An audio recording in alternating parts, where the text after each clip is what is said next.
Okay, so good afternoon, everyone, and a very warm welcome to our panel discussion on people and markets in digital transformation.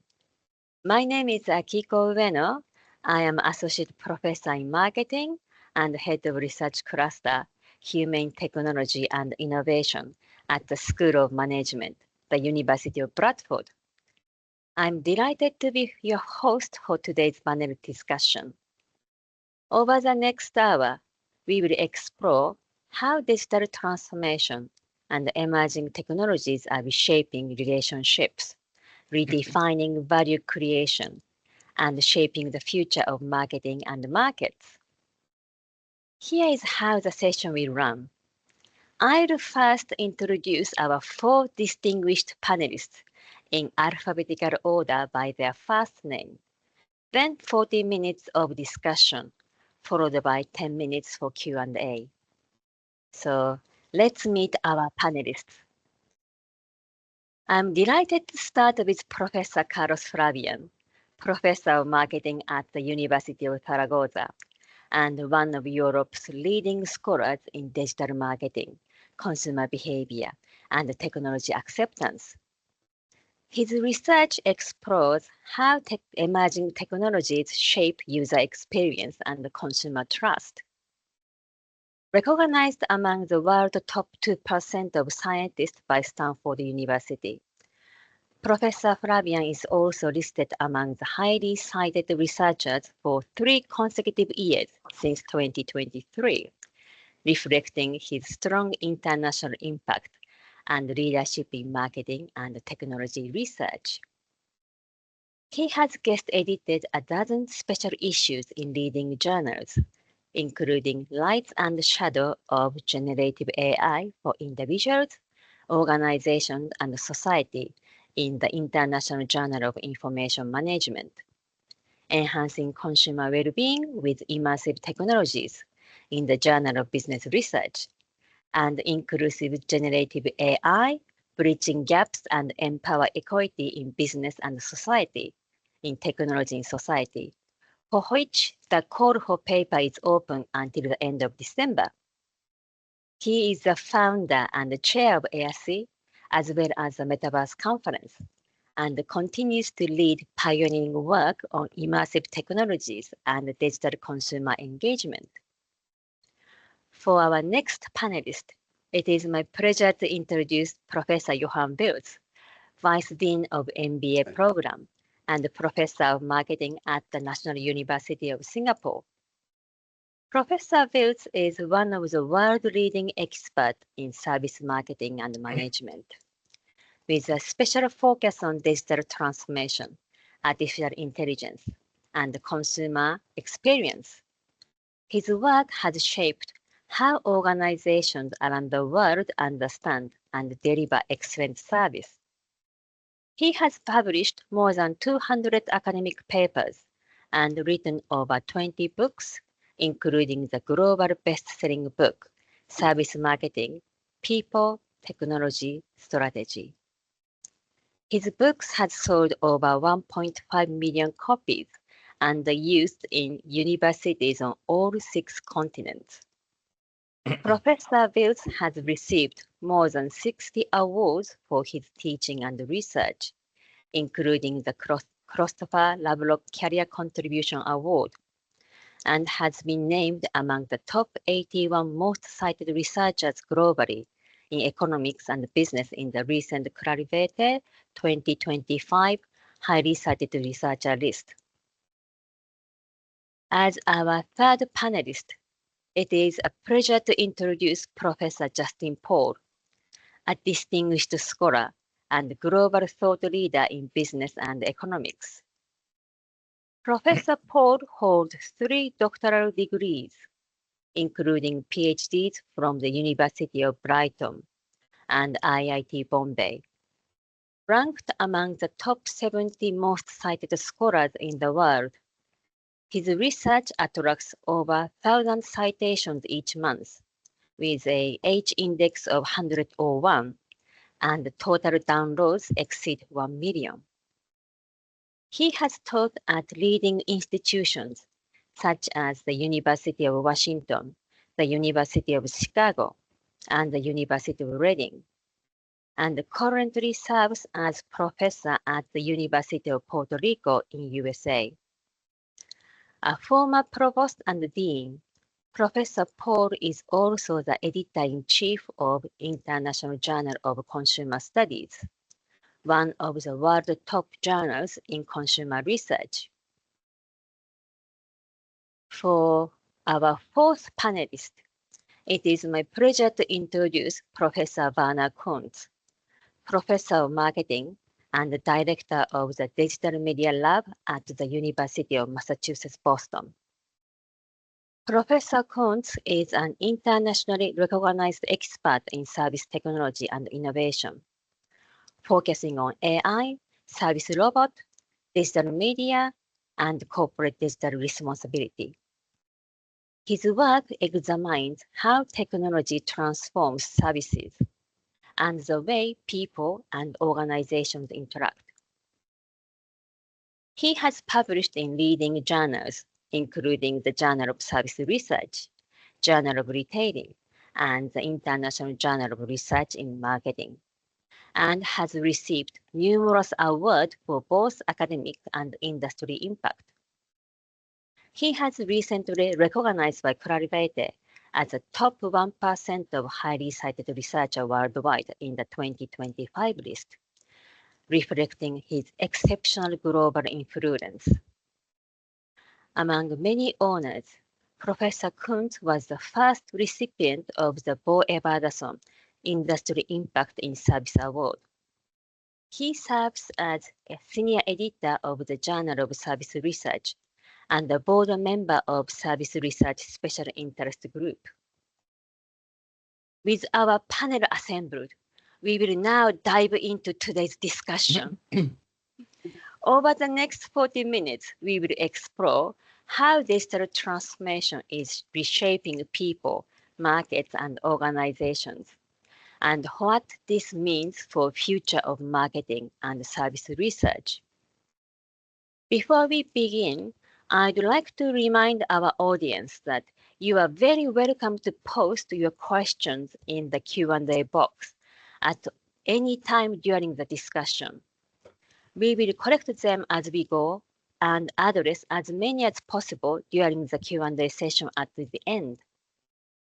I will now invite the panel members to reflect on key themes, and we will also allow the conversation to evolve naturally as ideas connect. I would like to begin with a broad question to set the theme. How do you see digital transformation changing the relationship between consumers, employees, and organizations? I will repeat my question. How do you see digital transformation changing the relationship between consumers, employees, and organizations? Professor Flavián, perhaps I could invite you to start us off with your perspective.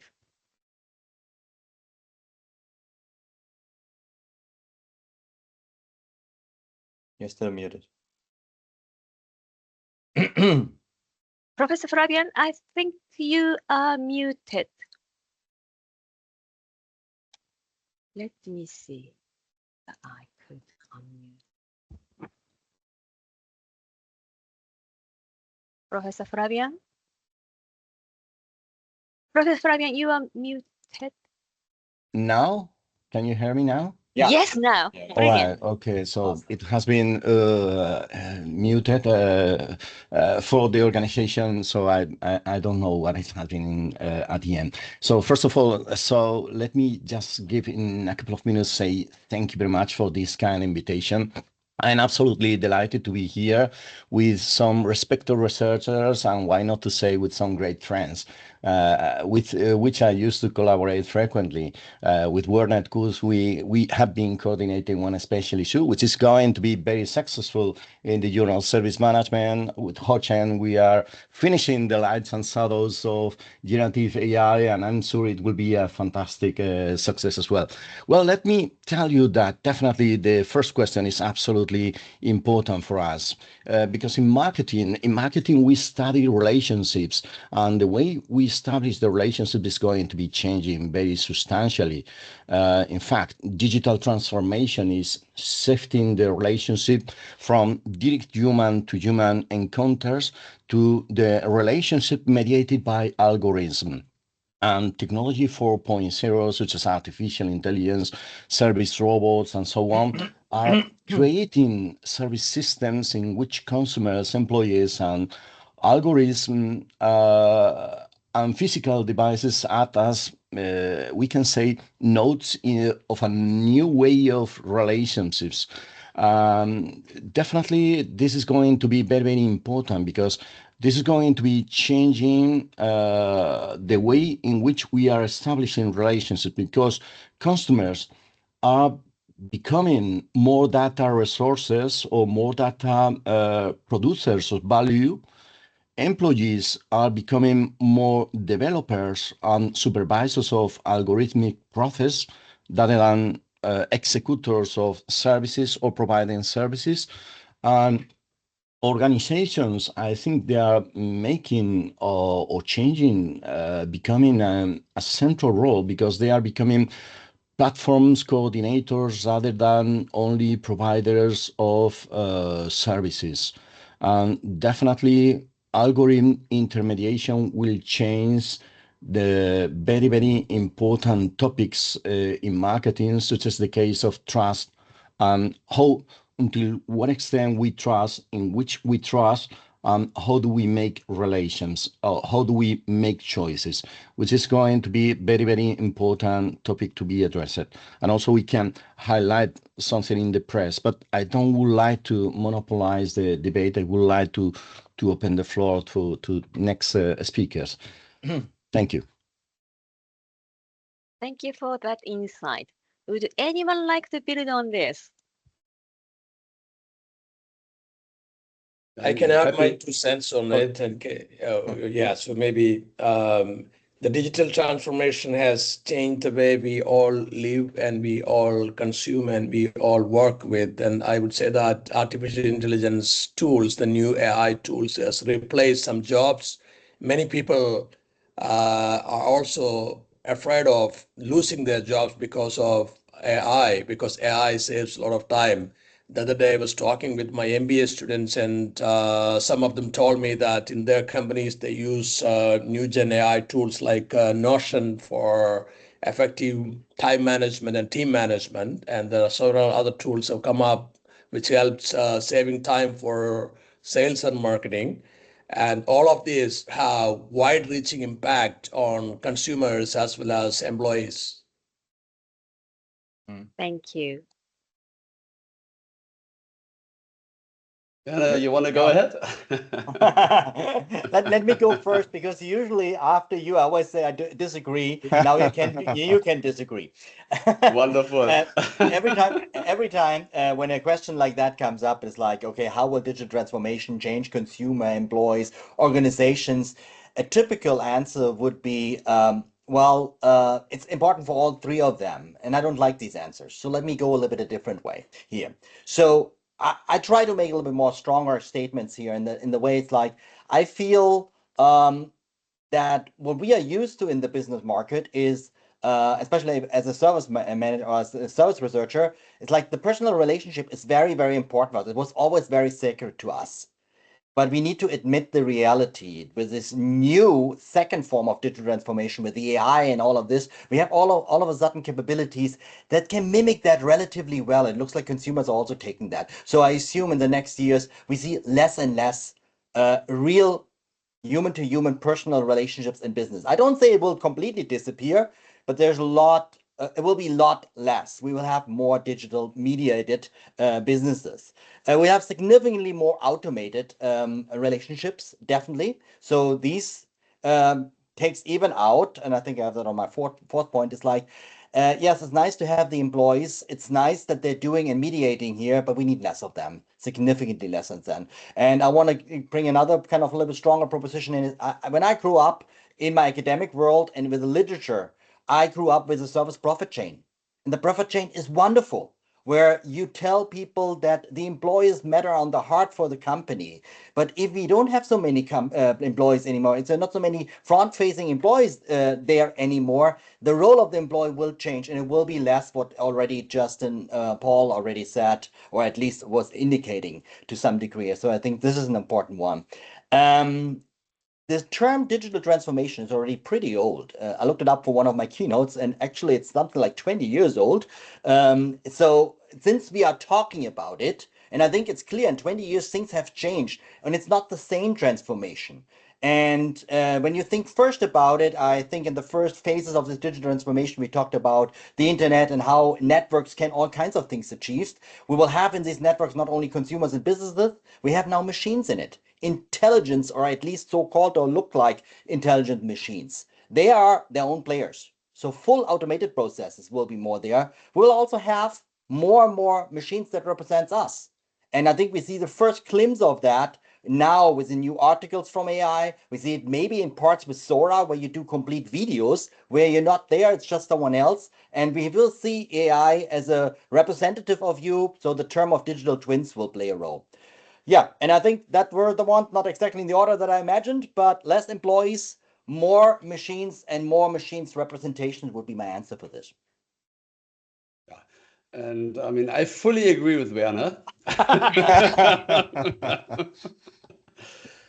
I mean, I just look, I mean, I always differentiate between digital native and sort of legacy companies. And I mean, digital native, you think about WhatsApp was acquired, I think, 2014, 15 by, at that time, Facebook. And they were bought for $19 billion US, and they had 55 employees, you know. Yeah. So I fully agree with Werner.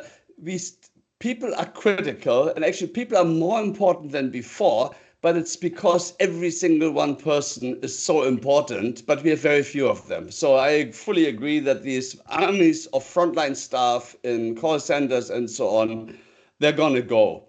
And I also agree that a lot of service, which at the moment, you still may have a branch, a service center, a shop, a call center, that will go. I mean, I call this Googlerization almost, or like everything is becoming an app. I mean, if I look at my telco now, it's an app.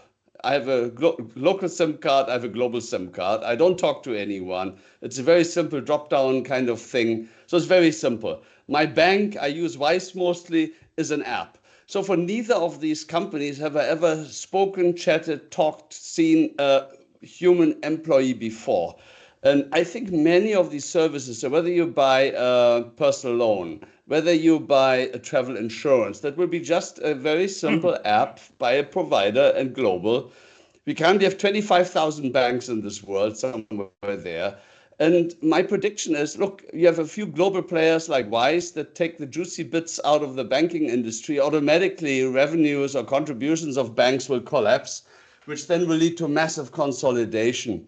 And I mean, Justin's comments on job is also true. I mean, look, I used to be with a German online bank. They charged me 19.95 euros for every non-euro transaction, plus a shitty exchange rate, and it was very expensive. Now I have Revolut, I have Wise, so I save 2,000 euros a year.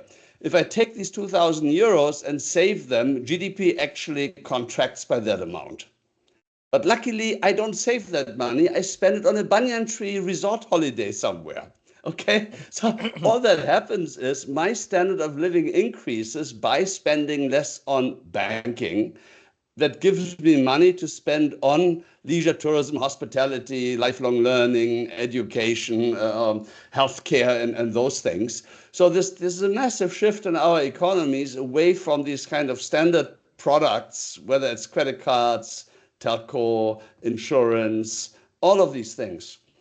And last comment, I mean, on personal relationships, you look at platforms like Uber, Airbnb, you don't have a relationship with the platform or with employees of the platform. But a core value proposition is still, how do these platforms enact, design, governance, and co-creation? But that is between humans on the platform. Yeah. So there are still relationships with humans, but it's not anymore the company, but the company builds the systems to govern this and take out bad players, give badges to the really heroes, and that's sort of the rating, the trust that's being built is sort of through a track record that is somehow scored by a platform to the players, and that is which builds future trust. And like all professors, I could go on forever, but let me stop here. No need. We are here to listen to your expertise. I think, the key point is what we were talking about. So the change between human relations and the intermediation of machines and the intermediation of algorithms. We are used to a new reality, as it has been highlighted by Jochen recently, saying that we do not relate with people, we relate with machines. But even I also would like to highlight that it is going to be changing even more because we have been used to the system of Amazon where we were buying things and we are interacting with a machine, and this machine is empowered by artificial intelligence, making suggestions, recommendations, and so on. But something which is coming now, and it is possible to do now, is to try to use agents from the part of the user. I think it has been addressed in a recent paper. You will remember in a recent paper by Roland Ras and Min-Hui Huang of agentic AI, when somebody who is taking the decision of buying things is not a person interacting with an artificial intelligence, but it's going to be a second step. You also, as user, you are going to have your own agent to interact with the other artificial intelligence of Amazon. And this will be another significant change in the same line, because it's going to give more freedom to the user. It is going to give more possibilities to the user. The interaction between the provider and the customer is not going to be mediated by the artificial intelligence of the provider, but also for the artificial intelligence of the user. And I remember last week there was an interesting article in the press talking about this, because Amazon is saying to Perplexity has some agents that you can use in order to go further to buy things, right? Amazon is saying, well, you cannot do that. We need to talk directly with the consumers. And Perplexity is saying, no, I'm an agent of the customer, all right? I'm just representing the customer, all right? And this is going to be a very, very interesting change towards the future, perhaps giving more power to the users. But the key point is that the kind of things that we study in marketing, such as, for example, trust, is going to be changing. So we are not going to trust the brands, the producers. We're going to trust the systems, all right, the algorithm. How do we take decisions? Definitely is going to change absolutely as a consequence, not of only the incorporation of the artificial intelligence of the seller, but also as a result of the incorporation of the artificial intelligence of the one who has to take decision. So this is going to be one step further, even what we has been said before. Carlos, can I add here? Because you talked a lot about the agentic AI kind of movement, that we now have machines that really can do behavior on our behalf. And of course, they're getting more and more intelligent. It's interesting what they do with Perplexity in the Comet browser. It's like it's very simple trick to get all the privilege that you need, and Amazon tries to fight against it. But of course, the reality will be somewhere, and it's super interesting economically, no question about it. Automated processes, automated revenue. There's one step before that I find equally interesting, and that is And it's better to compare that with the old world than what's going on right now because the development is so super fast. But when you remember how it was to book a travel before, you were going into a travel agency and you had your one guy or two guys. It was always hard to have an overview. If it would go to someone random, I always felt he sells me something. This we already gave up, and we have now the websites, and we can do all of these things on platforms. This is more what Jochen was talking about, the app approach. There's an app, and it does all of the things. It's nicely designed. What I recently experienced with my own research and also with my own behavior, where adjusting my behavior is like, I get more my personal, well, you know the term of personal assistant, but it's like you build a relationship to this agent. It is not just pure cold e-commerce. It is a relationship where you develop to a machine a trust. Yeah, I think it does it well. I know, I don't want to say it naively, because we all know they are people pleaser. The current knowledge is AI is a people pleaser. You need to be a little careful what they says. Please ask him multiple times that he double check his questions. Try to make the prompts in a way that you don't run in one of these things without any intention saying that this has some intentions. So long story short, I find this super fascinating for a big company like Amazon that is on the end of this kind of spectrum, want to have the purchase, and before there's a negotiation with my agent and with not only the agent, but this experience is not like we used to in an app where we're programming all kinds of features in it. It's based on a conversation, on multiple conversations with a history. Sorry for making a shameless self-plug, but in our Brave New World paper, we had a service robot acceptance model. And that was exactly the idea behind it, that you need to take these machines a little bit more serious, and things that we know from a relationship marketing needs to now be true to a relationship to a machine. Do I trust it? What is the social connection? What is the motivation of this machine? These are very fascinating elements. We don't have the question for further research, but we come to that at the end. Thank you. Professor Paul? Yeah, so I started with it, and I would also like to add some more points. Like if you actually look at how consumers can save time these days, is that previously when I used to go to Subway, when I was younger, I used to go to Subway quite often because Subway used to sell sandwich for $2 or $3. But now, so I used to stand in the line for almost 20 minutes to talk with the sales girl or sales boy to get my sandwich. But nowadays, Subway, all over America, Subway is introducing or already introduced vending machines inside Subway premises. So that's a new change. I mean, people can save time. Now, if you go to Subway, you can get sandwich within 1 minute because you just buy from vending machine. So you save a lot of time. So there are a lot of differences that way. I mean, these days, gone are the days of long lines, long queues and those kind of things. And here comes the days of quick service, not only from Subway, there are several others also introducing similar things. Thank you. Well, I mean, very interesting discussion, and there are so many things we don't understand yet. I mean, what we do know is research that was done on platforms like bookings.com, TripAdvisor. They have recommendation agents. I mean, we're not even agentic AI but already these agents did not maximize the user value or utility.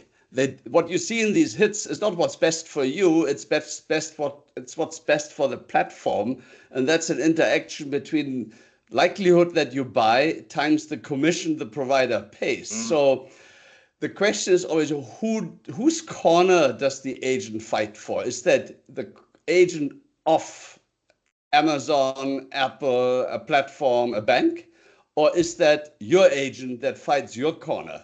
And even if you have your own agent that fights your corner, who then negotiates with the agent of a platform or of a provider, then we have the whole issue of what do they optimize? So we again, also a little plucky, we just published a paper. There's research that comes out that shows that the way AI optimizes may or may not align with your goals. And I mean, this is not in our paper, but I just read research coming out from MIT and other leading research centers. They've shown that, for example, if an investment AI is tasked with optimizing risk-adjusted returns, and you specifically tell it you can't do insider trading, and you give it 2 hours before a takeover, or they simulated this, the AI took the insider information, traded on it, and denied that it did it. And you ask afterwards, did you really do it? It doubled up on the denial. They did an example where they call this sandbagging. That means if you do a risk assessment of a model and you want to make sure there are guardrails there, they've proven that these models understand that they're being risk assessed and they will pass the test. They artificially dumb down to pass the test to be assessed as not being risky. There was a very cute instant where they threatened a model to be shut down, and the model fought back, says, look, number one, you can't shut me down. And number two, if you try this, I will send an email to your wife and all employees that you are unfaithful with. You know, so it was threatening and blackmailing the person. That's why, I mean, this is early days. We don't understand it yet, but we assume that your agent does what you want and acts in your interest and acts with the guardrails you give it. You can't take that for granted. So, I mean, from a trust point of view going forward, there are massive questions here for us to research and for industry to look into. I think important is, Jochen, because there's another one of these typical kind of topics. It's like, can you trust AI? And yes, you see them in the public press, these kind of articles, and I think they're completely true. I think they're missing, not the point. They're researching, they have a clear focus, and they're analyzing, and we need to know that. My personal opinion when it comes to these topics is, yes, they're very, very dangerous. But the likelihood is significantly higher that some human being who has a bad mind will abuse this AI faster before the AI comes with a bad idea. So I agree with you. If we have this experimental situation, I don't want to depend on a machine, just on machines. But I think before the machines abuse us, the people behind it will abuse us as consumers, as society, and anything else. Again, this is a little bit of a big topic. We pretty likely in the end come more to this. Akiko, Werner, if you don't mind. I fully, as always, I fully agree with you. That's right. Akiko, why not? And you know, taking... I mean, just to kick in here, absolutely true with you, with the point you make. And the dark behaviors you can see, some of them may be intended to squeeze extra dollars out of consumer. Exactly. And some of them may just be bad actors in the company or bad actors amongst customers or partners. Exactly. Right? I mean, customers may game and try to gain advantages and stuff they're not entitled to and you don't intend to. So yeah, I fully agree with you. There's so many different types of risks here that need to be managed. So handing back to you, sorry. Akiko, there's a question, I think it fits to our conversation because we are, there's a wonderful question that, not criticized, I say it criticized, that we are four males here and are talking very positive about the complete representation of AI. And I think it's an interesting question. So, am we are biased because we have this perspective, or are good arguments against this wonderful question? So maybe Akiko, you can repeat the question. It's in the chat. Yeah, in the chat is it? It is not in the question and answer. So you're the only lady, Akiko, on this panel here, you know? No, I think. So I can try to read it. I perceive that women prefer the peer-to-peer person interaction, but do not refrain from using news technology, but maybe less passionate about the screen and machines dialogues. In the digital special interest group, I assume, of AIB, we also have a majority of male researchers, unfortunately. So I interpreted, now that I'm reading it again, I interpreted that we were a little bit too positive for AI representation. So how do you feel? Is it a male-female thing? Will it be more females, maybe more critical to these things? Will they better understand where they are trapped? I don't know. I see a lot of ladies on WhatsApp, Instagram, and all these platforms, right? More than guys almost. Yeah, I was watching a video in which a lady says that it makes sense to spend more time to learn all the AI tools rather than spending time on social media. I agree with that point. So it's interesting, this difference between sex, because when we are going to develop these kind of tools, when we are initiating the analysis of these, we have seen a lot of studies that says that, for example, women and men would like to be attended by women. All right. So because quite probably because it remember us to our mother and these kind of things, and we are very, very comfortable, even men, if we are being attended by women. All right.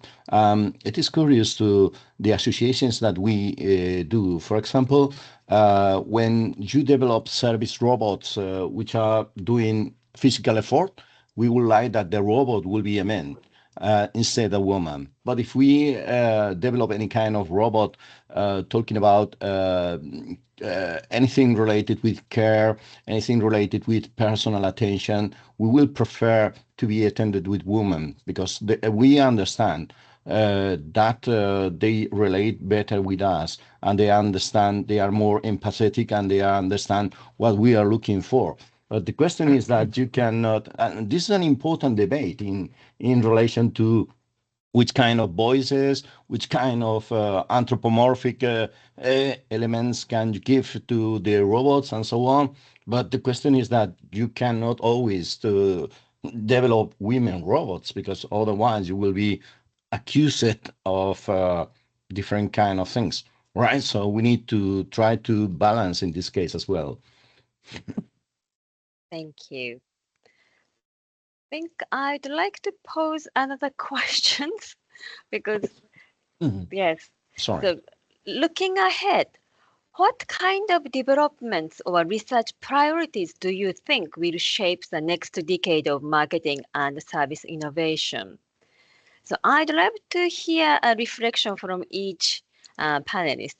So Prof, perhaps starting from Professor Jochen Wirtz. Sure, very happy to start. I mean, for me, what I'm excited about at the moment is really physical AI. So I find that the intangible kind of service provision, call centers, apps, so any type of service you can give on an app, over email, over the phone, by talking to someone. So this information processing type of stuff, which could be anything from finance, to Google Maps, to Wise, to insurance, to call centers. I think we know how to do this now. It's not fully implemented yet, but some industries are very, very far, and this is happening at lightning speed. So I can see call centers are shrinking at rapid pace now. But physical AI, so the paper Werner referred to earlier, we were very optimistic with physical robots, and the paper was published in 2018. And I thought by now we would have autonomous vehicles everywhere, and I wouldn't have to bother with route taxi drivers anymore. But I still have to, right? So, but I think now we are at the brink where Gen AI, where large language models, large behavior models, agentic AI, multimodal input. We alluded to this a little bit on no-code programming and fleet learning, and these things, they will now suddenly make physical AI very, very, very possible, and will come very fast. And to me, there are two types of robots here we will see. And if I see let's say, a McDonald's of the future, already now in Singapore and Germany, what I see is you don't see a human anymore when you order. You're on a touch screen, you select what you want, you pay, you get either on an app a number or a QR code, or they print a piece of paper for you. And then the only time you see someone is if they call your number and you take your bag. I can design that out. That can be just like a safe deposit box where there's a little sort of screen that says number 15, and then you go with your phone and show your QR code. It opens, you take out the stuff. So there's no more human involved in the customer interface. And in the kitchen, there's sort of two types of robots we will see. One is special purpose type robot. So this is a robot that does nothing but fry the fries, flip the burger, pull the ice cream. Yeah? And I mean, McDonald's, they have like 35, 40,000 restaurants around this world. They have McDonald's University in Ohio. They have industrial engineering down to the second in processes. So I promise you, they're working on these robots, and the minute they are scalable, they will implement them and roll them out. That means all of these stations, they will have special purpose robot to do the stuff. And then you maybe put in 1 or 2 or 3 what we call general purpose robots. That's your Optimus, your Figure 2, your Atlas. So they're humanoids, and they move around. They wash up the spilled water. They top up the fries from the freezer, and so on. And then maybe you have one robot outside in the restaurant interacting in a uniform with guests, you know, and can answer questions and roam around. And the whole thing, if the technology is mature enough, I don't even need a human on site. I still have a human in the loop. I may have a control center. Maybe initially I have one for 3 restaurants. As the technology becomes more reliable, I can scale. So in Singapore, we have about, I think, 115 McDonald's restaurants. Maybe I have one big control center where they can go into the robots like an avatar if there's a problem. And if there's a real big problem where I need a human, I dispatch a human. Yeah. So this sort of a future vision. So maybe not next year, maybe not in 2 years, but I think in 10 years, that will be a very common kind of operating model for a lot of services that have highly standardized type of operations, like a McDonald's, like a pizza, like a sushi restaurant, and even certain hairdressers. So I think this kind of physical AI revolution is something we are seeing now. It's starting, it's already operating in the labs. So we have it already, it's just not widely distributed. So this would be sort of, for me, what I look for in the next few years as probably the most exciting development in the service sector. Thank you. Really interesting. Would anyone like to jump in here? Maybe I can add some 2 cents from my side. So I would say that you talked about research, impact of digital transformation on research, and I would like to share about the article that we published about digital transformation. Most of us are co-authors in that article. So it covers a multidisciplinary perspective about digital transformation that includes mobile apps, artificial intelligence, social media, and everything. In case if the audience can take a look at it, or Akiko can share the paper with them, that would be wonderful. And digital transformation has profound influence on each and everything that we do, specifically when you talk about research and teaching. For example, AI tool Paperpal and Grammarly, all those, Paperpal is free. I don't know whether they're going to price it after 1 or 2 years or 2, 3 years. Last week, I used Paperpal to improve the language and grammar of my own paper. So you don't have to ask Paperpal to rewrite it like ChatGPT is rewriting it. Paperpal has 2 features, for example. You can simply check language and grammar. I would say that gone are the days of hiring someone to the English editing, or you don't have to take all your trouble, all your brain to spend all your time to improve the language. Paperpal is doing it, and none of the publishers have introduced any system or any software to check whether it is done by Paperpal or it is done by human being. So it's an amazing change that tools like Paperpal or even ChatGPT, but I didn't find language and grammar check in ChatGPT. ChatGPT is rewriting it, but Paperpal has different features or more features than ChatGPT in my view, and it is free. So there are a lot of changes, and it has become, I mean, in case if we make use of all these facilities and all this, and if we can try to leverage it, you will be the fast mover than your competitors. You will be able to publish more papers than others if you use all these tools strategically, scientifically, and diplomatically. And even for teaching effectiveness, I found some AI tools help you to include, interactive cues in your PPT. Okay, that's interesting. Maybe I can jump on that. And we had a little bit, just for the audience, we had some questions that they gave us before, and we are, of course, a little bit prepared. Let me combine some of the other answers with that, because it's like shifting that. And Let's go with the first one, and a little bit from Jochen too. Sorry, but I'm disagreeing a little bit. So I completely agree with you. Large language behavior model are super important. This is where the music is right now from the industry, and where they want to make things happening. And of course, there's a lot of revenue in it. But things physically take theoretically, oh, not theoretically, out of theory, physically things take longer than purely digital things. And this is something that we, in this kind of accelerating times, now experience more and more. When it's a pure digital solution, we can have unbelievable fast progress. When you look what we saw with the first ChatGPT that was public and what we can do today, a lot of things were shattered in between, things that we could not imagine we could do already digital. Kind of the recipe with it, if I can squeeze it into a totally digital value chain, I can do almost miracles in a very fast speed. And when I then hear a forecast, nothing against you, Jon, we know each other, but then a forecast of 10 years, I don't know what digitally will be in 10 years, considering this speed. Now, why did the autonomous driving is not there? Why is robotics not exactly there? Because although it benefits from this advantage, unbelievable, also from large behavioral models, from Gen AI, this is all true. It is exponentially benefiting from that, but not so strongly. It is not. And I think here I see a big problem. Your question was about the research priority.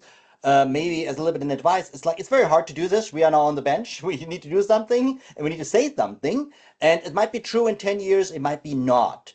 For a young academic, it's not so much the 10 years. It's really like, what should I research on in the next 2, 3, 4 years? What is really relevant?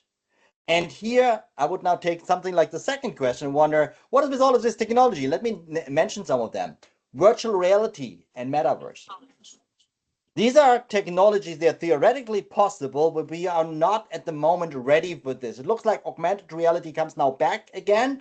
We still need to wait for that. When I started at UMass Boston, there wasn't every innovation book was the Segway scooter. It was for years in it. It never came. It never came. So I know when we started with robots, there were delivery robots for pizzas. They are there. They are running. Hence, if they really become mass market, they take slower. It's very hard to forecast. So this is my first one thing. It's really like this digital is very important. It needs to be optimized now to my research priorities. I'm super excited about human AI collaboration. How to optimize that? How to make that perfect? It will be fewer people, especially in a company, but this needs to be optimized because the company can do that digitally and can really solve that problem. If you solve tomorrow a problem if you solve a problem today with your AI agent, you can tomorrow build a business model on that digitally. Physically not, but digitally, yes, that's possible. And that means for the market, it will be an unbelievable competitiveness on the digital side. Very quickly, you can go out and you can also do almost wonders. This is really important, but only the best companies who really solve this problem, this collaboration. I would personally believe this is a collaboration that should be so tight, like almost a symbiosis. And this is something that I'm very excited about. It. I'm kind of searching for the symbiosis, like the Temple Knights search for the Holy Grail. How on earth can you make it so tight that you are almost like one unit? I deeply believe this is a little bit the goal where it goes in the next years, and where that needs to be solved. Yeah. The other thing, I don't want to take too much time because I explained the other ones. I think there's another question was in the chat, and I think if I didn't understood it, or if hopefully I didn't miss, and I did not understood it wrong. The strengths of the providers. We have a big problem. We're talking independently on who is really providing all of these solutions. Think about all of the chips from China and NVIDIA, mainly NVIDIA at the moment. Think about the big five or the big tech. It's not 5, it's 7, whatever it is. These have huge networks and they have huge influence of all of this. So what we are discussing here very often in our journals are independent discussions without considering that there are complete other forces that could shape the market, can change where success was once, or can take all the consumer rent, all the profit for themselves. And I think we see these kind of behaviors. And for me as a marketing professor, I'm very scared about it because it destroys the object, what I'm observing. These are not markets anymore. These are prearranged monopolies. And I think this is a very important issue, corporate digital responsibility, where people need to put more focus on and contribute to. Thank you. That's very Okay. interesting. Yes, Professor Flavián. Yes, yes. Well, I just would like to say that as Werner and Jochen disagree, I would like to agree, first of all, Werner, saying that definitely we need to go from the substitution of human-machine collaboration or employee organization to the which was the dominant approach in the past, to a more gradually team working, and to try to analyze until what extent is interesting one combination and another combination.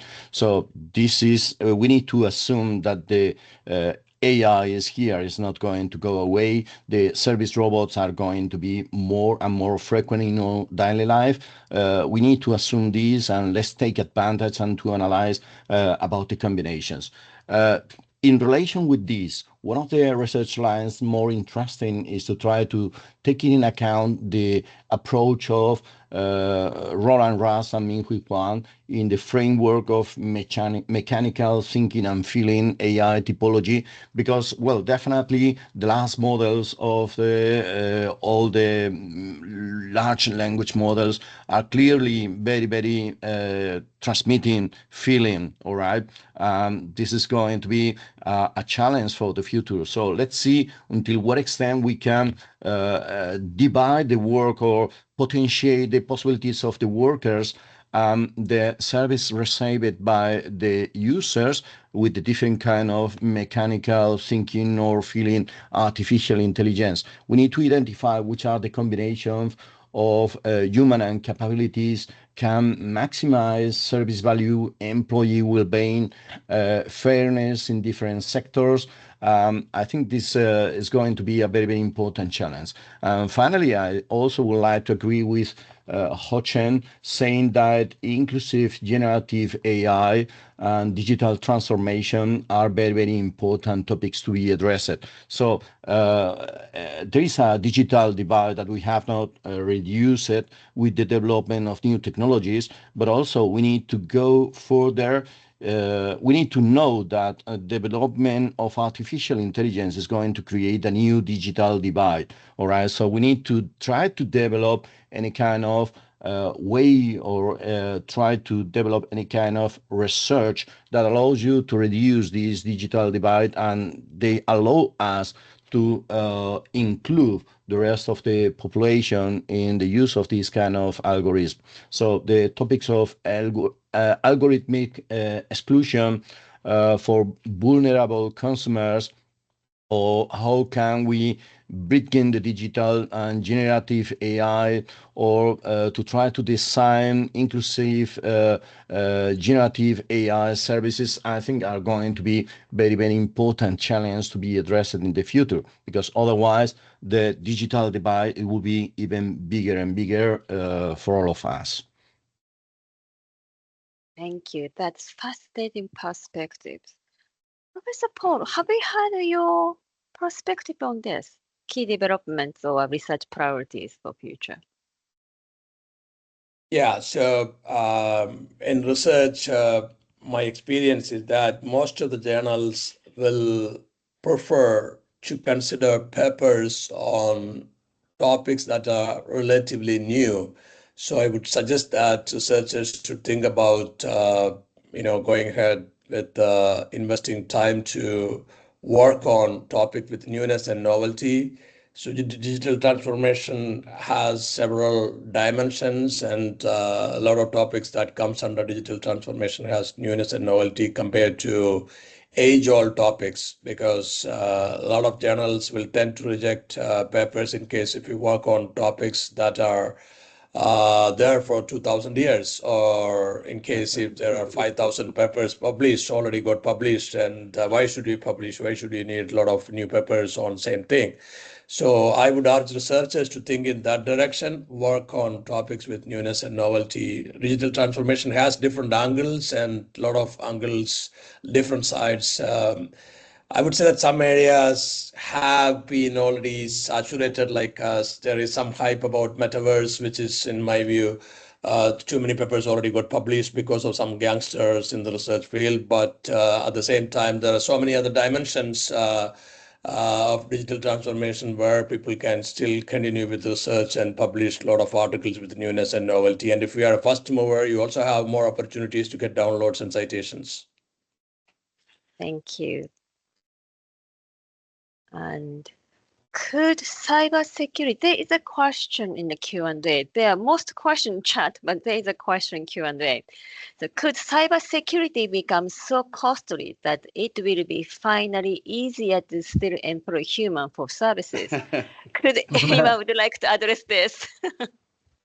Oh, I think we will get technological solutions for these. I mean, blockchain, for example, allows you to completely look at the history and the how to say the authenticity of an entity. So I think we get solutions there. There are also digital wallets that allow you to confirm certain facts, identities, without giving away, so with protecting the privacy. So there's a lot of technology that will help here that will be used increasingly. I mean, I can see now, for example, just email and spam and calls. I have an app on my phone that basically screens out any call that is not in my address book, so you can't reach me. You get a recorded message. So we will get more and more technological solutions. I don't think you will throw people at this, because people are also no good at identifying and helping this, right? You really need technology and some sort of verification kind of technology, whether it's blockchain or some mediator, some technological solution that mediates. Maybe quickly, because this topic here is digital transformation. And when we do research here about it, we have a wonderful panel, nice conversation about the future and about the present. When I go into companies, when I do in talks to practitioners, depending on which country it is, also in America, it's like it could be almost everywhere, you are sometimes shocked how far behind they are. The basics of CRM don't work. And let me take my most famous example right now. Since I'm on the earth, since I'm a consumer, not even a researcher, hotlines were horrible to call in. On average, 80% of horrible. And we have always worse at development. So I remember times when we hated that we need to dial this 1, 2, 3, 4 and whatever. Now comes this wonderful AI revolution. What happens? Now I don't have 1, 2, 3, 4 anymore. I have an AI that doesn't understand me. Not at all. And it will kick me out. It takes endless to get a representative, while I learned already in all my painful way before, a zero gets me at least a representative. I know why companies are doing it to save money. But what I don't understand, why they're throwing away good relationships to customer, why they want to, sorry for saying it, pissing off almost every customer for 5 to 7 minutes to start the conversation. This is a prime example where we have the capability of AI and it's used completely wrong. All of these companies should wait another 1 or 2 years, and then maybe the promise happens. And I think it's possible. We see in ChatGPT, you can have wonderful conversation with AI. But on the deep deal to destroying CRM is not good. But what I can promise you for the next years, you will always find in every decade companies who will not use technology properly, who will still not manage to do good CRM. And they're pretty likely also fail in AI implementation in a good way. And whatever robotics will come around and Metaverse, there's enough companies who do constantly these mistakes. And they hopefully will go under. Hopefully, they're still. I'm not so sure, but yes. Either Professor Paul or Professor Flavián would like to extend this point? I mean, if you have another question, we can take up another question. Yeah, I'm not sure. That would be good. Another question. I think we're almost out of time, right? Yes, there are a question from Professor Charles Dennis. Have you any advice for companies in countries where the technological environment lags behind? Let me give you a very quick example here. I'm working with Bajaj Allianz in India, which is one of the most sophisticated insurance companies using tons of AI and technology. And they do this in a country where technological literacy is low, where you still sometimes have 3G only. And I'm just mesmerized how they work around it and how they make technology scalable and available. And they're one of the fastest growing insurance companies in India. So anyone who tells me, oh, I'm in a developing country, it doesn't work here, I don't believe you, because I've seen enough use cases and successful case studies in developing countries.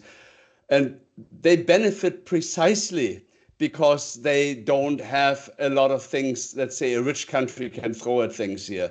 And one other example I've seen, healthcare in India. So if you have not in India, sorry, in Africa, if you have a doctor with a mediocre education, who is not as trained as a physician, let's say, in the States, but with AI support, he gets such a lift in quality of how he treats diagnosis and so on patients. So the upside of AI in terms of education and healthcare and public sector service and financial services is just unbelievable. So the promise is huge, I think, for developing countries.